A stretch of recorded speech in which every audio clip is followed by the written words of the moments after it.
A warm welcome to all my lovely audience on IC Tales. My name is Hiba, and today I have Miss Kajal Saini, who is a shooter. She has made India proud on an international level, and I'm so happy to be sharing screen space with her. So, welcome, ma'am. How are you, and how does it feel to be here? मैं बहुत अच्छी हूँ। Thank you IC tales के लिए जो आपने मुझे invite किया। Thank you very much. और मैं बहुत, वैसे तो बहुत ठंड है, दिल्ली में हूँ, पर बहुत अच्छा लगा। So, very nice to hear that, ma'am. So, with that being said, can we start with the formal interview? या Yeah, so let's just start by getting to know your roots. So, did you always want to be an athlete, or did this happen by chance? By chance, by chance. And what's the story behind it?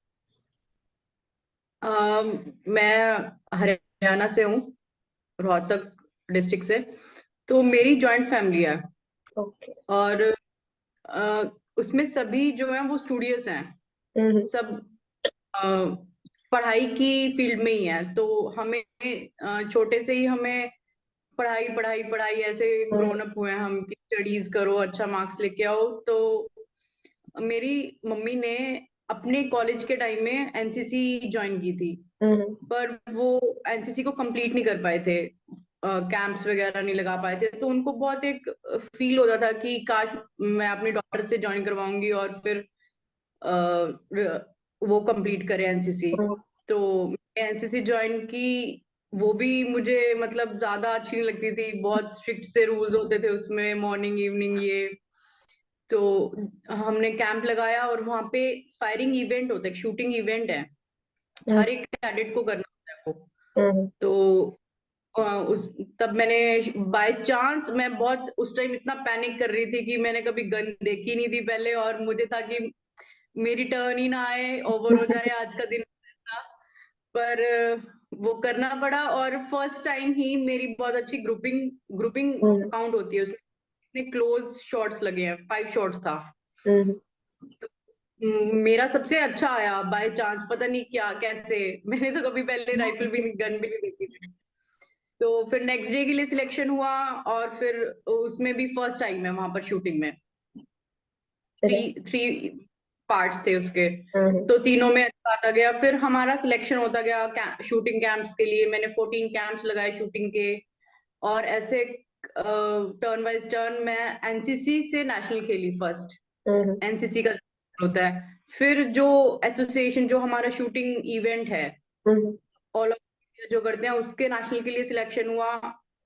और फिर आगे आगे मतलब वो interest बनता गया, पता नहीं क्या था, डेस्टिनी थी शायद, कि उन्होंने ऐसा, डेस्टिनी में ही था कि मुझे शूटर बनना था। Rightly said, like you said, destiny में ही था, so I could really relate on that. Great job on that. So let's dig more into shooting. So tell us something about shooting in general to, raise awareness in our public. हाँ, shooting एक आजकल तो बहुत, अभी तो बहुत exposure मिल रहा है शूटिंग को। बच्चे इंटरेस्ट ले रहे हैं। ये बेसिकली अभी अबव 12 इयर्स के जो बच्चे होते हैं वो स्टार्ट कर सकते हैं। 2 इवेंट होते हैं, एक राइफल एक पिस्टल। Mm, तो राइफल में डिस्टेंस होता है 10 मीटर, 50 मीटर, एंड देन एक 300 मीटर बिग बोर होता है। वो ओलंपिक इवेंट नहीं है, बस एशियन गेम्स तक है। और mm, पिस्टल में डिस्टेंस होता है 10 metre, 25 metre and 50 metre. right. तो अब 12 इयर्स बच्चे उनको स्टार्ट कर सकते हैं, फर्स्ट 10 मीटर से स्टार्ट कर सकते हैं वो। Okay. Thank हाँ you so ji. much for giving that knowledge. So let's get more into your career. So I'm sure getting selected into Team India is a very big deal, right? And you made your way there. So tell us something about your journey and how does it feel being a part of Team India? ये मुझे बहुत एक, आपने बहुत interesting question पूछा है कि कैसे एक शूटिंग टीम का एक सपना होता है हर एक प्लेयर का कि मैं इंडियन टीम में आऊं। तो फर्स्ट टाइम मैंने सीनियर कैटेगरी से स्टार्ट किया था, मैंने कभी जूनियर नहीं खेला। Okay. तो सीनियर्स में बहुत कंपटीशन होता है। जो वर्ल्ड चैंपियन है इंडिया से, जो विनर्स हैं, वर्ल्ड कप खेल के आए हैं, वो सभी, और मैं भी उनके साथ compete कर रही हूँ। तो फिर मुझे बहुत कॉन्फिडेंस नहीं होता था कि मैं कैसे सिलेक्ट हो जाऊंगी, ये तो बहुत अच्छे शूटर्स हैं और ये वो। पर मेरे पापा बहुत सपोर्टिव, बहुत ज्यादा सपोर्टिव है। वो हम्म, कहते थे कि ये भी तो तुम्हारे जैसे ही है, बस सिर्फ अपनी ट्रेनिंग पे ध्यान रखो और एक दिन होगा। तो 2014 में मैंने पहला नेशनल खेला था। 15 में मैं फोर्थ पोजीशन पे आई थी नेशनल में। 16 में मैंने नेशनल मेडल स्टार्ट कर दिए थे, लेकिन मैं कुछ कुछ 2 पॉइंट से स्क्वाड में इंडियन टीम में रह जाती थी। फिर नेक्स्ट ईयर हुआ मेरा सिलेक्शन, लेकिन उसमें पॉलिसी में चेंज हो गया कुछ कि हम्म, 2 जूनियर्स को एक जगह कर दिया। लास्ट जो था, मैं 2019 इंडियन शूटिंग टीम में आई थी। तो उसमें जैसे कल रिजल्ट आना है, हमारी शूटिंग साइट पे आ जाती है कि इंडियन शूटिंग टीम का जो सिलेक्शन है। मैं अपना पूरी रात स्कोरिंग काउंट कर रही थी कि मैं कौन से उस पे हूँ, तो मुझे यकीन ही नहीं हो रहा था कि मैं सिलेक्ट हो रही हूँ। तो ऐसा था, बहुत सरप्राइजिंग था, और बहुत बहुत मेहनत की थी, बहुत ज्यादा मेहनत की थी, बहुत एफर्ट डाले थे। तो जब वो मिला तो बहुत खुशी हुई थी, बहुत अच्छा लगा था। और मैं डायरेक्ट प्लेइंग टीम में आई थी, तो मैंने स्टार्टिंग से वर्ल्ड कप मतलब इंटरनेशनल हम्म। टूर्नामेंट्स खेलना स्टार्ट कर दिया था। Congratulations on that, ma'am. There are very few people who achieve this feat, so hmm. congratulations on that. So, being a sports person, it's always never like you win. Kabhi kabhi, sometimes we lose, and sometimes everybody wins. So, I'm sure you would have faced times when there are failures. So, how do you navigate yourselves through these struggles, and what kind of motivation do you give yourself?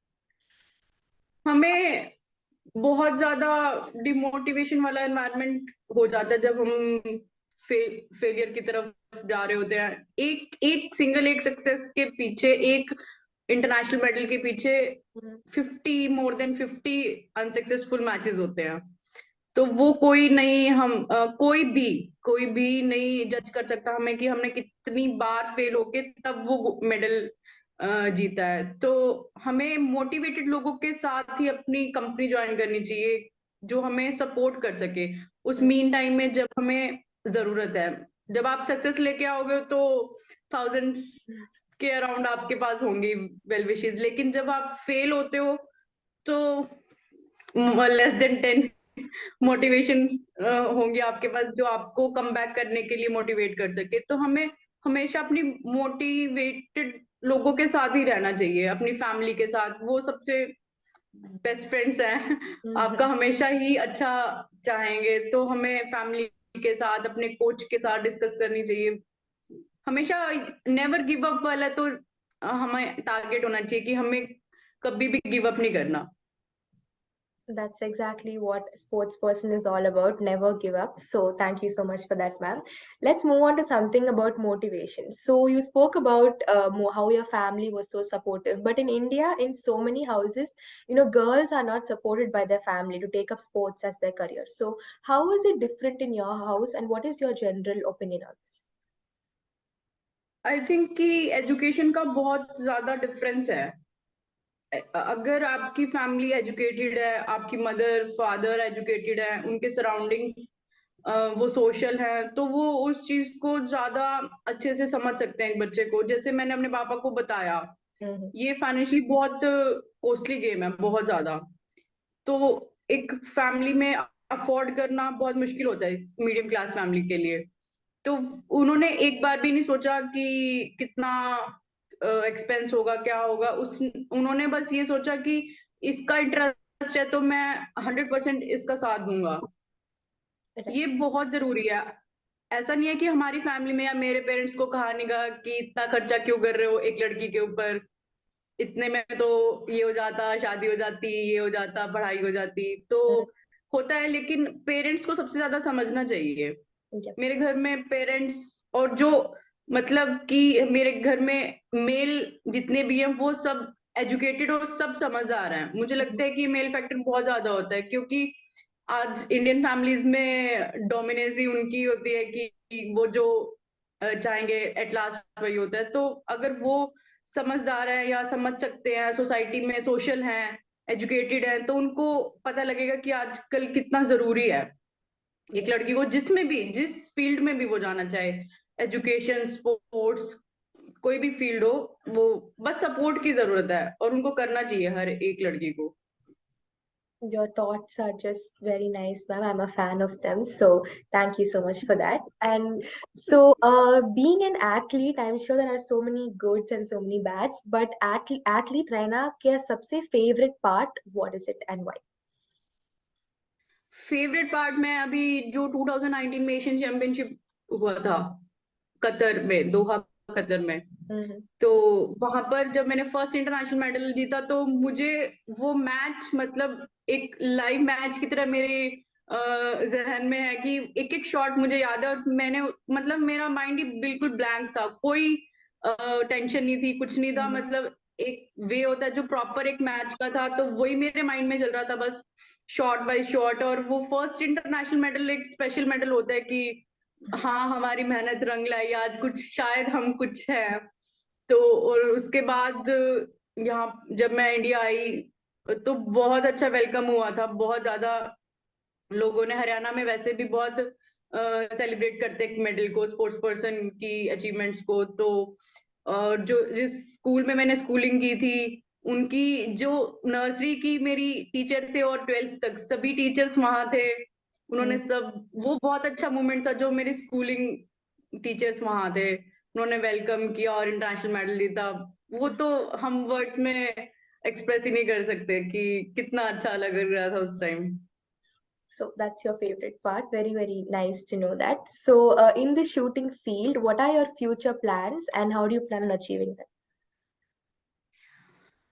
Shooting field, shooting एक ऐसा game है कि आप थोड़ा इसमें age factor का कोई इतना ज्यादा रोल नहीं है कि हम, एक टाइम पीरियड होता है हर एक स्पोर्ट्स पर्सन का, क्रिकेट है, रेसलिंग है, Mm-hmm. या जो भी बहुत स्टेमिना वाले गेम है, उसमें एक टाइम पीरियड पीरियड होता है, उसके बाद एज फैक्टर लगने लग जाता है कि अभी कंटिन्यू नहीं हो पाएगा। शूटिंग में इसका एडवांटेज है एज का, कि आप लॉन्ग टर्म तक खेल सकते हो जब तक आप फिट रहते हो। तो 45 ईयर्स तक अप्रोक्स आप अच्छे से खेल सकते हो अगर आपकी फिटनेस ठीक है तो। Mm-hmm. तो मैं तो अभी, मुझे तो शूटिंग एक जैसे लाइक नशा सा है कि उसके बिना तो मन नहीं लगता। चाहे अच्छा चल रहा है या खराब चल रहा है या कैसे भी मैचेस हो रहे हैं, मुझे शूटिंग करना पसंद है। मैं वही, जब तक मेरा मन करेगा मैं उसको शूटिंग करती रहूंगी, और होपफुली इंडिया के लिए अच्छे मेडल्स ला सकूं फ्यूचर में भी। All the very best for that, ma'am. Thank you ma'am. So let's move on to our last question, which is a very fun question. So if you were not a shooter, what do you think you would may be cricketer be? Oh, because I love cricket. mhm. Definitely in the sports field. हाँ हाँ हाँ। Very nice to know that. So with that being said, we have now come to the end of this interview session. I truly had a great time doing this, and I'm sure you also had a great time. हाँ sure भाई sure. Thank you so much for your thank time, ma'am. You, Have a great day. Thank you so much, thank you. I can't wait to see you make the country proud. Thank you.